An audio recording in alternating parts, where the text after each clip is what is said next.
You think the worst pain is being betrayed. It's not. The real agony is kissing lips that just touched another man, holding a body that no longer belongs to you, and not even knowing it. Many men convince themselves her distance is just stress or age or routine, but the truth is harsher. Women rarely confess, yet they always reveal. And if you miss the signals, you become the quiet accomplice of your own humiliation. That's why today I'm about to reveal 8 signs that give away a woman who just slept with someone else. Signs most men ignore until it's too late. And the last one, it's the nail in the coffin. The one she can't hide, no matter how hard she tries. Before I walk you through these 8 signs, take a second to subscribe and hit like. And let me know in the comments what city you're watching from. I want to see how far this message is reaching because betrayal speaks the same language no matter where you live. And now, let's get back to the story. The first sign I'm about to show you is subtle, silent, and it's the one that quietly destroys more men than they realize. Number 1, the cold silence of her body. There's a kind of silence that doesn't come from words. It comes from the body. And when you've been with a woman long enough, you know that silence. You know when her touch has weight, when her kiss has warmth, when her body is reaching for you without you asking. And you also know when that current goes dead. This is one of the hardest signs to face because it doesn't scream at you, it whispers. You lean in to kiss her and she turns her face slightly. You touch her shoulder in bed and she stiffens instead of melting. She says she's tired, but her body isn't heavy with exhaustion. It's heavy with indifference. That difference matters because tiredness recovers with sleep. Indifference doesn't. Here's the truth most men don't want to admit. Man has been fulfilled by someone else. She doesn't come back to you hungry. She comes back satisfied, and satisfaction leaves no space for you.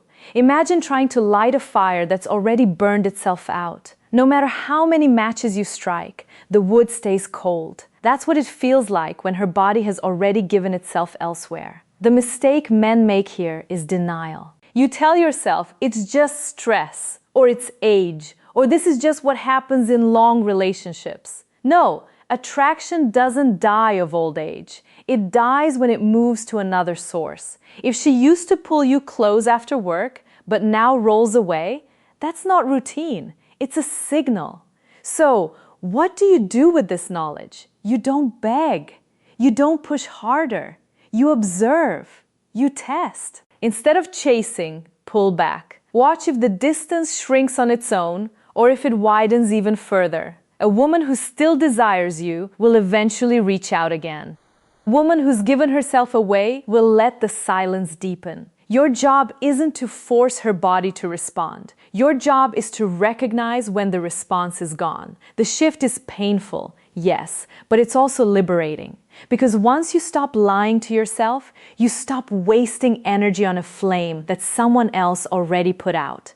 And here's the problem. If the body doesn't speak to you anymore, don't think the truth will hide. Because if her skin has gone silent, her habits will start screaming. If you don't see it in her touch, you'll smell it in her rituals. Number 2, the cleansing ritual. When a woman has been intimate with another man, she doesn't walk through your door carrying the scent of betrayal. She walks in smelling fresh, too fresh, a new perfume that wasn't there before, a shower that lasted longer than usual, clothes changed for no reason, underwear swapped in a way that doesn't match the rest of the day.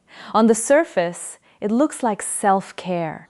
In reality, it's a cover-up. This is what I call the erasing ritual. She's not just cleaning her body, she's trying to clean her conscience. And most men miss it because they want to. You tell yourself, she just likes to feel fresh, or she's trying a new scent. That's how you gaslight yourself, because you don't want to face the darker possibility that she's removing the traces of someone else before you notice. Here's how it works. A woman knows her body tells stories. Skin holds on to smells, hair carries traces, clothes remember contact. So, she scrubs, she sprays, she hides the evidence under lavender and soap. And the irony is that the more she tries to erase, the louder it becomes. That sudden obsession with hygiene isn't a random act, it's a pattern. Let me be clear. This doesn't mean every shower equals betrayal. That's not the point.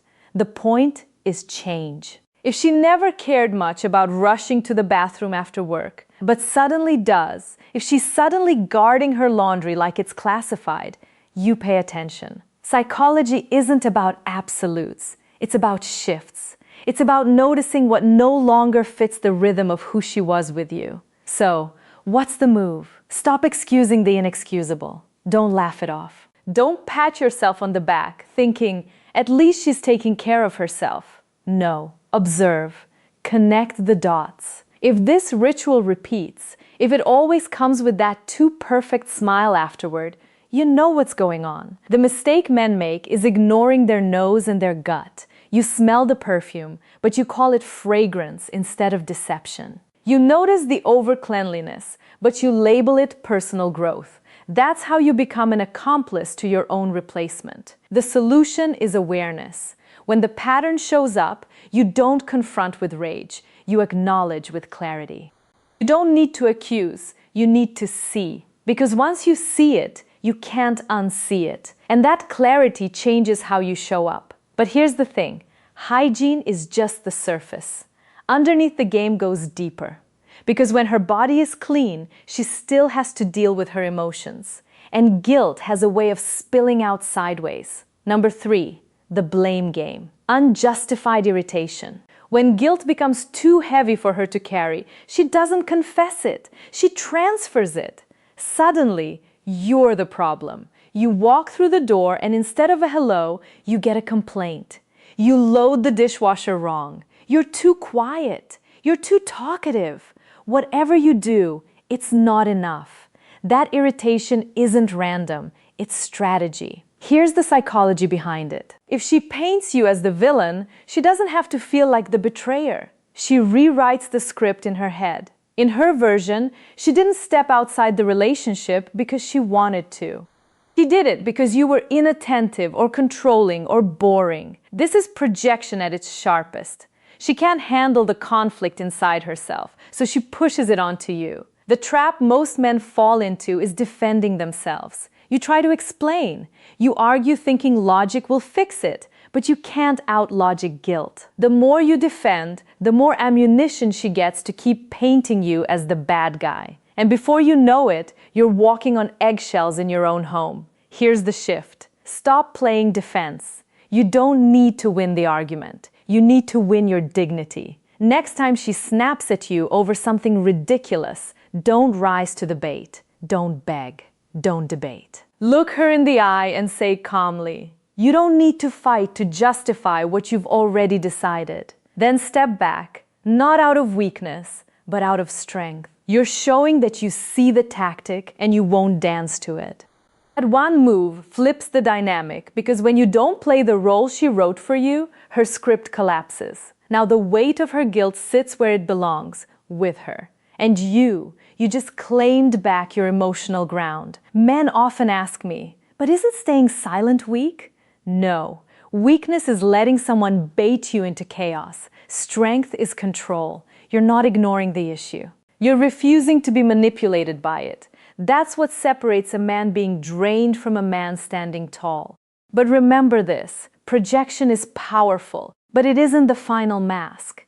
There's another battlefield where the truth shows up without her even speaking. A place no excuse can cover, and it's in her body itself. Number 4, the body doesn't lie.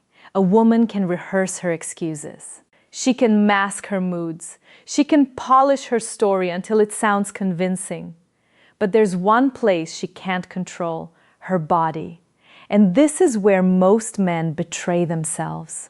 Not because they can't see, but because they refuse to look. You know her. You know her rhythms, her warmth, her reactions. That's why when something changes, you feel it, even if you don't want to admit it. Maybe she feels unusually tense or unusually relaxed. Maybe her responsiveness has shifted, either exaggerated or strangely absent. Sometimes it's subtle. Sometimes it's glaring, but it's never random. Here's the cruel part. You don't need to be a doctor to notice. You need to be honest. Men often explain it away.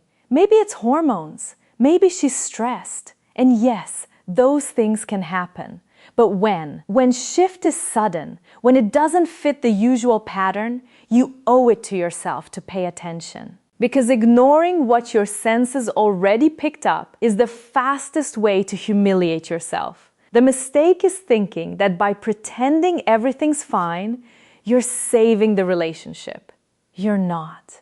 You're just postponing the collapse. A body that has been with another man carries an imprint, not always visible, but always felt. And when you sense it, but you force yourself to stay quiet, you're lying to yourself more than she's lying to you. So, what do? First, stop running from your intuition. If something feels off, don't shove it down. Let yourself register it. Second, stop overcompensating. Men often respond by trying harder. More affection, more patience, more effort in bed. As if more giving will fix what's already been taken. It won't. You don't win desire back by throwing effort at it. You win by recognizing when it's gone. Here's a practical step. Instead of chasing her body, step into clarity. If intimacy feels wrong, scale back and observe. Don't accuse, don't interrogate, just notice how consistent the change is. That awareness is your shield. It prevents you from investing more into someone who's already detached. The deeper truth, if you ignore your senses, you're not being strong, you're being scared. Strength isn't denial. Strength is facing what you already know, even when it burns. But guilt doesn't always show up as coldness. Sometimes, to cover the cracks, she goes in the opposite direction. She turns warm, affectionate, even tender in a way that feels almost too good to be true. And that's exactly what it is. Number 5, excessive affection, the theater of guilt. Not every betrayal looks cold. Sometimes it walks through the door wrapped in kisses, hugs, and a sudden wave of sweetness. And if you're not paying attention, you'll mistake guilt for love. This is one of the cruelest tricks because it plays directly on your hope. You felt her slipping away, you've sensed the silence, and suddenly she's holding your hand again, kissing you on the cheek, whispering, "I love you," with watery eyes, and your heart wants to believe it's real. You think she's coming back to me, but she isn't. She's trying to come back to herself. That affection isn't for you, it's for her conscience. Here's the psychology. After crossing the line, many women don't pull away. They pull closer. Not because they've rediscovered their desire, but because they need to silence the guilt. Touching you, cooking for you, saying nice words, it's all part of the act. The act isn't to keep you happy. It's to keep her from drowning in self-disgust. The mistake men make is treating this affection like a second chance. You drop your guard, you stop observing, you breathe out in relief, and that's when you lose all leverage. You become the comfort toy, the safe space she clings to while her passion burns somewhere else. You end up holding her guilt, not her love. So, what's the move? Learn to test the source. Ask yourself, does this affection come with consistency? Or only in waves after unexplained absences? Does she touch you with desire or with obligation? Does she lean in with warmth? Or does it feel rehearsed, almost exaggerated? Those questions cut through the fog. And here's the tough medicine. Don't reward guilty affection. Don't let her wipe her conscience on your shoulders. You don't need hugs that are born from betrayal. What you need is honesty, even if it's cold. And sometimes the strongest thing you can say is this: I'd rather have your silence than your guilty embrace. That statement isn't for her, it's for you. It's your way of reclaiming self-respect in the face of false tenderness. Because here's the truth: love doesn't need theater. Real connection doesn't show up only after guilt. If her affection feels like an apology instead of desire, you already know the difference. And once you know, you can never go back to pretending. But if you keep accepting her guilty embrace, the next stage is worse because she won't just touch you without desire. She'll stay with you physically while her mind drifts miles away. Number 6, emotional absence in intimacy. There's a difference between a body beside you and a soul with you. And once you've felt that difference, it's impossible to unfeel it. This is the stage where betrayal cuts the deepest, not because of what she does, but because of what she withholds. She gives you her body, but she no longer gives you herself. Picture this. You're in bed. Everything looks normal. She touches you. She moves. She even moans. On the surface, it's all there. But something is missing. Her eyes are empty. Her energy doesn't sync with yours. You can feel that she's somewhere else replaying a memory that doesn't involve you. That's not intimacy. That's theater. And here's the brutal truth. A woman who's emotionally absent during intimacy is already gone. You're not making love. You're playing a role in her cover-up.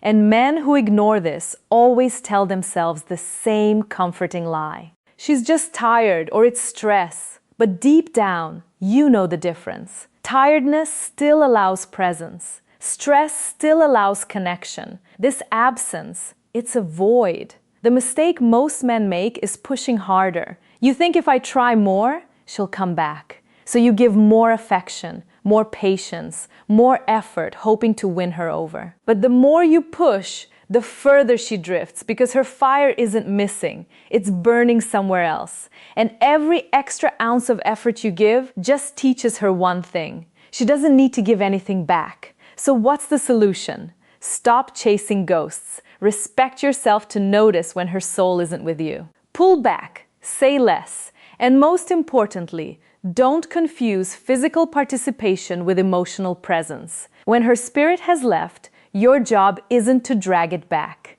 It's to decide whether you'll keep lying in a bed that feels colder by the night. Here's a simple step. Next time you sense her absence, don't cover it with more effort. Pause, look at her, and in your mind, tell yourself the truth. I'm not here to beg for connection. I'm here to recognize reality. That shift in mindset alone changes everything. It stops you from being the man who tries to revive a bond that's already been buried.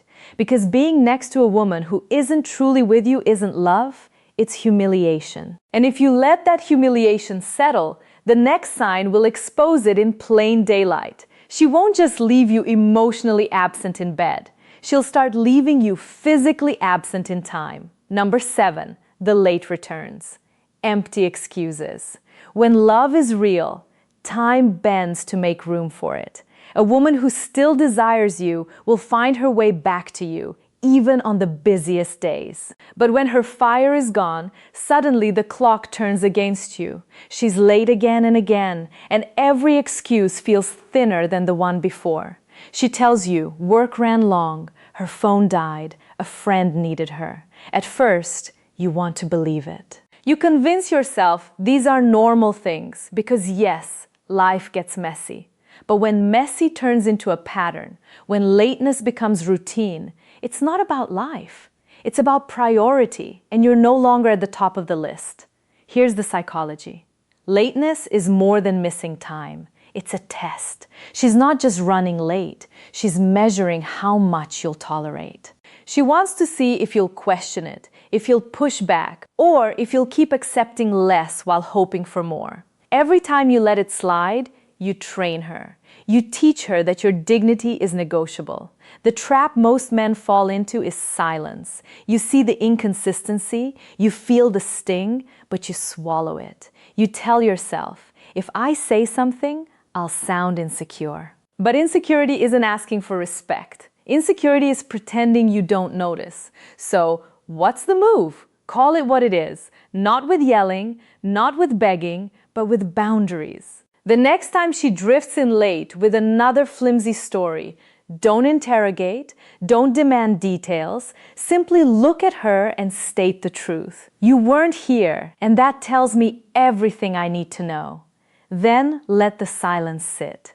That silence is more powerful than any argument because it places the responsibility back where it belongs, on her choices. Here's a practical step. Track the pattern. not the excuse. Don't waste time dissecting the details of each story. Instead, pay attention to frequency, to tone, to how your gut reacts every time. Patterns tell the truth even when words don't. And here's the harsh reality. A woman who still chooses you will always come home. Maybe late once in a while, sure, but not as a habit. If she no longer returns to you, it's because she's already returning to someone else. But lateness is only half the story, because even when she tries to cover it, her own words will betray her. And when her story collapses under its own contradictions, that's when the truth finally breaks wide open. Number 8, the collapse of her story. Stories are fragile things. They can be rehearsed, polished, and repeated. But the moment pressure builds, cracks appear. And when a woman has crossed the line, her story eventually collapses under its own contradictions. You've seen it before. She comes home late, words tumbling out too fast, details changing with each retelling. One night, it's a coworker who needed help. The next time, it was a last-minute errand. You notice the gaps, the mismatched timelines, the way her tone doesn't match her words. And most telling of all, you notice her eyes. They don't hold your gaze anymore. They dart, they drop, they flicker with unease. That's not stress. That's deception struggling to keep its balance. Here's the mistake men make. They demand airtight evidence. They want proof, a smoking gun, something undeniable. But the truth doesn't always come with a receipt. It comes in inconsistencies. It comes in the way her story unravels the more you listen. The harder she tries to control the narrative, the more obvious it becomes that the narrative is slipping away from her. So, what's the move? Stop playing detective. You don't need to gather evidence for a courtroom trial. You already have the signals, the changes, the silences, the patterns. When her story collapses, you don't argue with it. You step out of it. You don't beg her to make it make sense. You don't yell for confessions. You simply decide, I don't believe you, and I don't need to anymore. That's not an accusation. That's a boundary. And here's the empowering shift. Once you stop demanding explanations, you reclaim your power. You stop being the man chasing clarity from someone who thrives on confusion. You become the man who sets the line. And the line is simple: respect or nothing. Practical step. Practice quiet recognition. The next time her story starts wobbling, don't fill the silence with questions. Let it fall. Don't rescue her from the weight of her own contradictions. That silence is your ally. It exposes what words are trying to hide. And understand this, you don't need to scream cheater to regain your dignity. All you need is clarity and the courage to act on it. Because when her story collapses, the truth is no longer the issue. The only issue left is your decision. Will you keep lying to yourself, or will you stand up for the man you know you are? And that's the final cut. Because after seeing all 8 signs, the real question isn't whether she betrayed you. The real question is whether you'll betray yourself by staying blind. You've just heard the 8 signs. And let's be clear, this isn't about turning you into a paranoid detective snooping around for every tiny detail. It's about opening your eyes so you stop betraying yourself. Because the harshest betrayal isn't what she does in secret. It's what you allow yourself to ignore in plain sight. The goal here was never to catch her red-handed. The goal is to reclaim your dignity, your boundaries, and your power as a man who refuses to settle for less than he deserves. That's why these signs matter. They aren't just clues of infidelity. They're warnings. Warnings that something is off. Something needs to be addressed. And that ignoring it will only cost you more of your self-respect. Now, here's the truth most men miss. Not every sign means betrayal is guaranteed.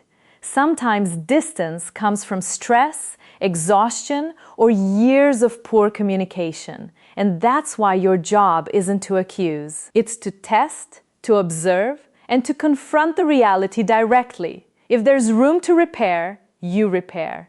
You have the conversation, you reset the boundaries, you fight for connection.